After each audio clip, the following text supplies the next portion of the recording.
पंचतंत्र की कहानियाँ। बामन का बकरा। किसी गांव में मित्र शर्मा नाम का एक अग्निहोत्री ब्राह्मण रहता था। माघ का महीना था। आकाश में बादल घिरे हुए थे और बूंदाबांदी हो रही थी। ऊपर से हवा का जोर।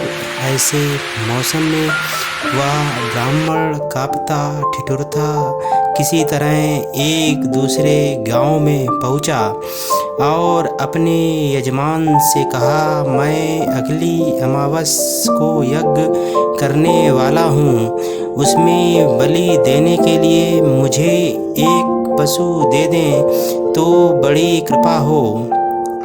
उस जमाने में पशु की गर्दन काटकर यज्ञ के हवाले करके धर्म और पुण्य कमाने का आसान रास्ता सबको सुलभ था और लोग इसका लाभ भी उठाते थे। पर इसके बावजूद सौदेबाजी में कम से कम देकर अधिक से अधिक पाने की समझदारी के कारण वे दान देते समय अक्सर डंडी मारने से बाज नहीं आते थे। इस यजमान ने भी यही किया। जमाना ऐसा था कि यदि बकरा ना होता तो वह अपने को भी बकरा बना देता।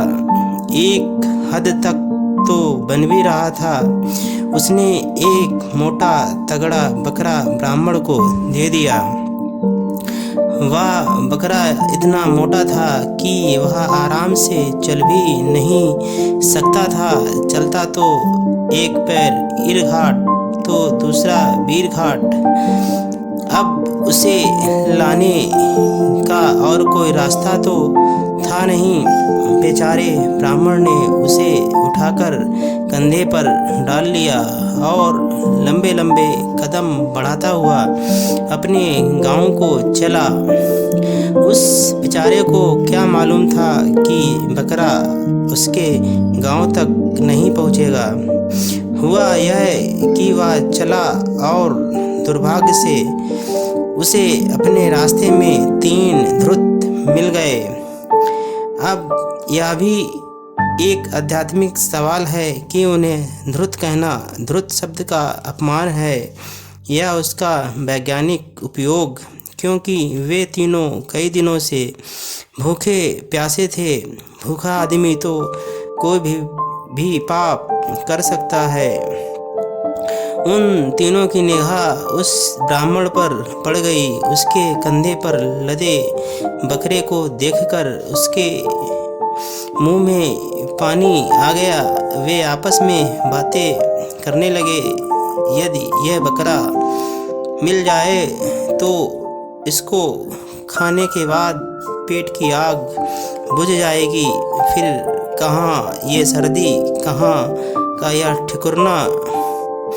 अब क्या था, उनमें से एक ने अपना बाना बदला और दूसरे रास्ते से उस ब्राह्मण के पास पहुंच गया। उसने कहा, अग्निहोत्री जी, यह क्या अनर्थ कर रहे हो? सारी दुनिया तो तुम्हारे ऊपर हंस रही है और तुम हो कि इस कुत्ते को इस तरह कंधे पर लादे चले जा रहे हो जैसे तुम्हें किसी की परवाह ही नहीं। तुम तो पढ़े लिखे समझदार आदमी हो। कहते हैं कुत्ता, मुर्गा या चांडाल का स्पर्श करने से ही आदमी अशुद्ध हो जाता है। ऊंट और गधे तो इनसे भी गए बीते हैं। इसलिए आदमी को इनका स्पर्श नहीं करना चाहिए। अग्निहोत्री जी को गुस्सा आना था और आया भी। उन्होंने कहा, क्यों रे, तेरी आँख फूट गई है? तुझे कुत्ते और बकरे में फर्क नहीं दिखाई देता? धूर्त ने कहा, अग्निहोत्री जी, गलती आपकी नहीं मेरी है, माफ़ कीजिए। मेरी ही मति मारी गई थी। रहा नहीं गया तो कह दिया। आप अपनी राह पकड़ें, कोई कुछ भी करे, मुझसे क्या। ब्राह्मण भुनभुनाता हुआ आगे बढ़ा। अजीब बात है, एक तो बकरी के बच्चे को कुत्ता बता रहा है और उल्टे मेरे ऊपर एहसान जता रहा है। पर अभी वह इस तरह सोचता हुआ जा ही रहा था कि उसके सामने दूसरा धूर्त आ गया। उसने मुंह बिचकाते हुए कहा, ब्राह्मण देवता, तुम्हें इस मरे हुए बछड़े से इतना प्यार है कि इसे कंधे पर लादे लिए जा रहे हो। ये भी नहीं सोचा कि जो व्यक्ति किसी मृत पशु या आदमी को स्पर्श करता है उसे शुद्धि के लिए या तो पंचगव्य लेना होता है या चंद्रायण व्रत करना पड़ता है। ब्राह्मण को फिर क्रोध आया। उसने उसे डांटते हुए कहा, अंधा हो गए हो या तुम्हें मरा हुआ बछड़ा दिखाई देता? उसने कहा, नाराज ना होइए, मैंने अनजाने में ही ये बात कह दी। आपके जी में जो आए कीजिए, मुझे क्या। वह वन में कुछ दूर ही चला होगा कि एक नए वेश में तीसरा धूर्त मिल गया। उसने कहा, छी छी, ब्राह्मण होकर गधे को कंधे पर लादे चले जा रहे हो, उतार कर फेंको इसे।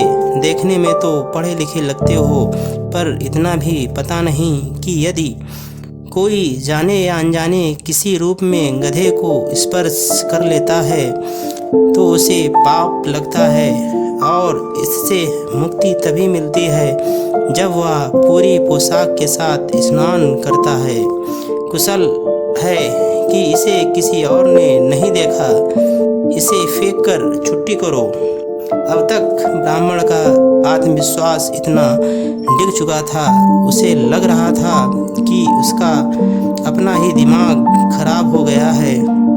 उसने इस धूर्त की बात मान ली और उस बकरे को गधा समझकर नीचे फेंक दिया और सीधे घर की ओर भागा।